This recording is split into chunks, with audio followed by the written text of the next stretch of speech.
Ah, le fléau, une arme subtile, élégante, délicate et... Pas du tout. Pas du tout, hein. Voilà, d'ailleurs, vous saviez qu'en fait, ce machin-là, qui a marqué notre imaginaire, et qu'on retrouve dans plein de films, de séries, de plein de trucs, en fait, s'il faut, il a jamais existé. Allez, je vais vous la faire courte, aujourd'hui on parle du fléau, probablement la pire arme d'énormes abrutis.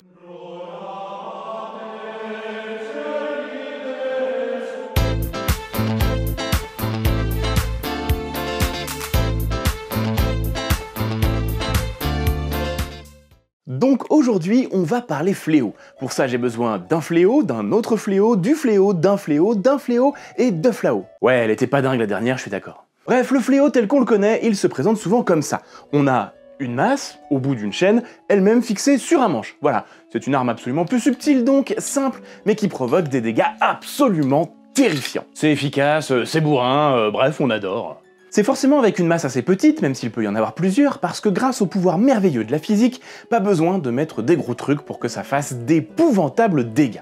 Et puis c'est vraiment pas maniable, essayez de mettre une bouteille d'eau, à peine 1,5 kg, attachée à un manche à balai par exemple. Si vous prenez ce dernier à l'autre bout, certes vous ressemblez au meilleur pêcheur de San Pellegrino de la région, mais surtout vous allez vite vous rendre compte qu'on ne peut absolument rien faire avec ça. En réalité, quelques grammes suffisent pour occasionner de jolis dommages. Globalement, on distingue des modèles à une ou deux mains avec un manche en bois ou en métal, une chaîne ou une tresse en cuir parfois. Et alors côté masse, c'est un peu la fête puisqu'on retrouve des lingots comme ça, des petites boules également, des petites boules rondes, des anneaux comme sur celui-ci, même si le plus connu ça reste ce modèle, une boule, des pointes, un moment de franche camaraderie en perspective. Le fléau est réputé pouvoir délivrer une grosse dose d'amour de son prochain donc, et la chaîne permettrait de contourner les pièces d'armure et les boucliers.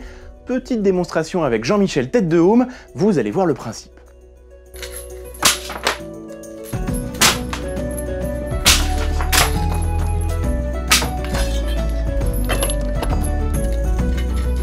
Voilà, sur le papier, c'est une arme cool, vous avez aussi des modèles à deux mains parce que pourquoi pas bourriner encore plus. Souvent la masse est alors constituée de bois dans laquelle on vient fixer des bandes de métal ou des petits clous festifs. Notez bien ça, ça va nous resservir pour plus tard. Oh, petit détail rigolo sur les modèles à une main. Si la chose est bien faite, en théorie, la longueur de la chaîne est toujours plus courte que la longueur du manche, de manière à ne pas blesser la main du porteur. Voilà, ce qui n'évite absolument pas de se blesser ailleurs hein, et de se la coller sur le coin du nez. Par exemple, vous voyez, si je fais des trucs comme ça, il y a un moment où...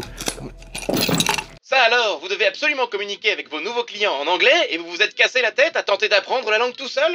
Ne vous fatiguez plus, demandez la solution Cambly. Cambly, c'est une manière naturelle d'apprendre l'anglais, entièrement basée sur la pratique. Vous pouvez planifier vos cours et choisir parmi 25 000 tuteurs soigneusement sélectionnés dans le monde entier. Ils sont natifs d'un pays anglophone et vous aideront à progresser le plus efficacement possible. Vous avez besoin d'étudier un domaine professionnel en particulier? Cambly s'en occupe. Vous souhaitez travailler un accent en particulier? Cambly s'en occupe aussi. Alors n'attendez plus et profitez des offres exceptionnelles Cambly jusqu'au 31 mai. 50% de réduction sur les abonnements de 12 mois avec le code en description. Il y a même le cours d'essai de 30 minutes pour 1 €, c'est moins cher qu'un café. Merci Cambly. Qu'est-ce que vous attendez? Faites décoller votre anglais et ouvrez-vous au monde grâce à Cambly. Oh, je sais pas ce qui s'est passé, j'étais là à vous expliquer un truc et soudain j'ai eu une féroce envie de parler anglais, bref, tout ce que je viens de vous raconter c'est bien beau, mais c'est probablement du flan. Et pour expliquer pourquoi, il faut remonter le temps à l'origine de cet objet. Parce qu'à l'origine donc, c'est un outil agricole. Oui, alors là comme ça vous allez me dire que vous ne voyez pas bien comment, mais c'est parce qu'on a ici une évolution d'un autre objet. Et cet objet, c'est celui-ci. En fait, quand vous récoltez le blé, avec la tige et tout là, évidemment vous devez détacher vos grains de blé de la tige pour pouvoir ensuite en faire de la farine. Et pour ça, il existe une méthode ancestrale qui consiste à mettre le blé par terre avec beaucoup de prudence et à lui éclater la tête avec cet instrument comme ça. Voilà. C'est à chaque passage sur une étendue de blé par terre, on secoue la paille, on l'enlève, et au bout d'un moment, il ne reste plus que les grains de blé au sol. Habile. Je dis ancestral parce qu'ici j'ai une version plutôt médiévale, mais on en trouve des exemples depuis l'Antiquité. D'ailleurs, vous en connaissez probablement un déjà.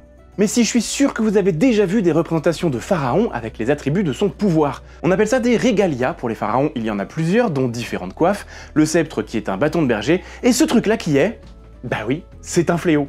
Il représente en fait le rôle nourricier du pharaon. Bref, au Moyen-Âge, on a donc ce genre de modèle approximatif avec du cuir, de la corde, du bois, c'est facile à entretenir et à réparer, et on en retrouve utilisé dans certaines campagnes européennes jusqu'au siècle dernier. Oh mais vous allez me dire comment on en est venu au machin à pointe plein de bienveillance et de délicatesse.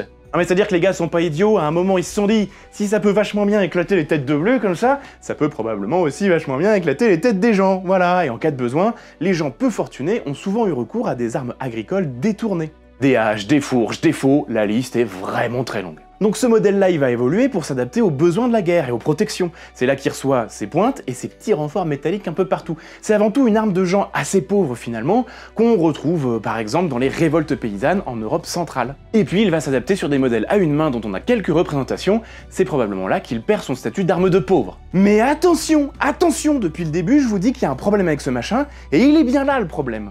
En dehors du fait que la moitié des spectateurs de la chaîne ne sont pas abonnés, et ça aussi c'est un véritable fléau, alors abonnez-vous. Bref, figurez-vous qu'on n'a pas de traces archéologiques de ce genre de truc avant le XVIe siècle.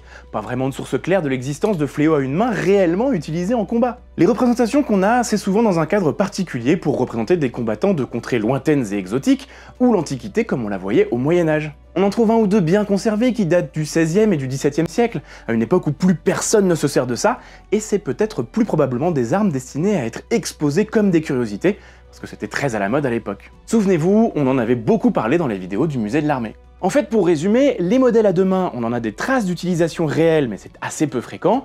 On a même un traité allemand qui parle de son maniement, celui de Paulus Hector Mayer, mais ce maître d'armes est connu pour avoir fait quelques essais sur des armes peu courantes, un peu paysannes, juste parce que c'était drôle et que ça lui permettait de faire son original. Donc on retrouve chez lui du combat à la faux agricole, à la faucille, au gourdin de paysans, mais c'est pas vraiment à prendre au premier degré. Un gars qui a très mal fini d'ailleurs, puisqu'il a été pendu pour détournement de fonds.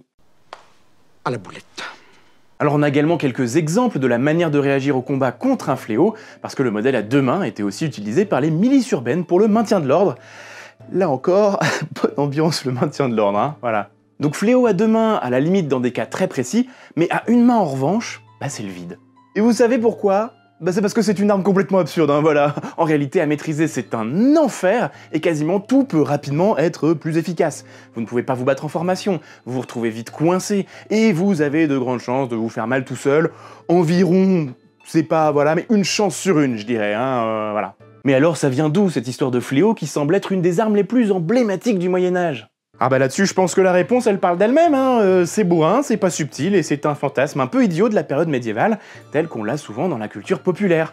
Comme d'hab, le 19e siècle s'en est donné à cœur joie pour en faire une arme de tournoi, une arme de duel, de méchant, de gentil, et plus tard au cinéma de Spectre de l'Anneau. Mais la réalité, c'est que les fléaux à une main, c'est probablement du vent. En fait, il faut bien vous dire qu'il doit exister aujourd'hui plus de reproductions de fléaux que vous pouvez acheter qu'il n'a existé de fléaux de combat dans toute l'histoire européenne. C'est vous dire à quel point c'est un délire. Le plus amusant, c'est que ces 2 dernières décennies, le fléau semble moins représenté dans la culture populaire. Et moi, j'ai ma petite théorie là-dessus. C'est peut-être à cause ou grâce aux jeux vidéo. Parce que oui, modéliser de manière réaliste une arme comme ça, avec une physique aussi particulière, eh bien ça demande plutôt pas mal de travail, et c'est finalement souvent plus simple de montrer une simple masse à pointe. Mais c'est tout aussi bourrin, hein, voilà. C'est difficile pour pas grand-chose, avec des résultats mitigés tout en étant plutôt dur à maîtriser, comme si finalement la réalité de la modélisation 3D rejoignait la réalité historique. C'est fun sur le papier, mais franchement, dans les faits c'est super chiant. Eh bien figurez-vous qu'au moment où je tourne cette partie, il y a eu un gros coup de théâtre. Les chercheurs en histoire, c'est des gens souvent un peu discrets, mais croyez-moi qu'ils bossent en permanence sur de nouveaux sujets, et il y a du nouveau sur le fléau. J'ai parlé ce midi de ces histoires de fléau à mon ami Nat Dosrace, le chercheur qui tient la chaîne Explorateur de l'Histoire, que je vous recommande chaudement assez régulièrement, et il m'a révélé des choses passionnantes provenant de recherches qui sont absolument inédites et qui datent de moins d'1 an, c'est pour vous dire à quel point c'est récent. En fait, au milieu du Moyen-Âge, comme je le disais, le fléau c'est d'abord une arme agricole modifiée. Mais ces recherches récentes montrent que pendant le XIIe et le XIIIe siècle, on a bel et bien quelques textes ici et là qui parlent de fléaux à une main, décrivent des fléaux, quelques vraies représentations et quelques pièces archéologiques, toujours de fléaux à une main, mais avec des poirons et assez petits. Alors attention, ça reste très marginal, mais c'est bien présent. Et ce qui est fun, c'est que en fait ça apparaît à un moment, à ce moment-là, comme si les gars avaient trouvé ça très drôle et très bourrin, ils ont eu envie de tester un peu, et puis ça disparaît très vite à partir du XIVe siècle. Un peu comme s'ils s'étaient dit que finalement c'était complètement absurde comme arme. Voilà, je tenais à vous faire ce petit ajout au dernier moment, alors que la vidéo sort dans quelques heures. C'est important pour moi, histoire de faire attention à ne pas vous dire n'importe quoi, et surtout de vous rappeler que la recherche historique, elle évolue sans cesse grâce à l'excellent travail de nos chercheurs, et ça, c'est plutôt cool. Alors bien entendu, tout ça c'est pour l'Europe et le Moyen-Orient comme d'habitude, parce qu'en Asie, ils avaient leurs propres pratiques, et il faudra qu'on en reparle parce que la culture populaire a aussi rendu très célèbre un autre genre de fléau, le nunchaku. D'ici là, vous pouvez liker, commenter et partager la vidéo, abonnez-vous et dites-moi en commentaire de quel cliché vous voudriez que je parle, et comme disait Deadpool dans Deadpool 2... Mon Dieu! Le fléau! Oh, je me disais bien que c'était toi! J'ai toujours rêvé de voir mon reflet sur ton casque pendant que tu me foncerais dessus avec des intentions meurtrières! Et ça, c'est quand même un bel enthousiasme, hein. Allez, n'oubliez pas que l'histoire est vivante.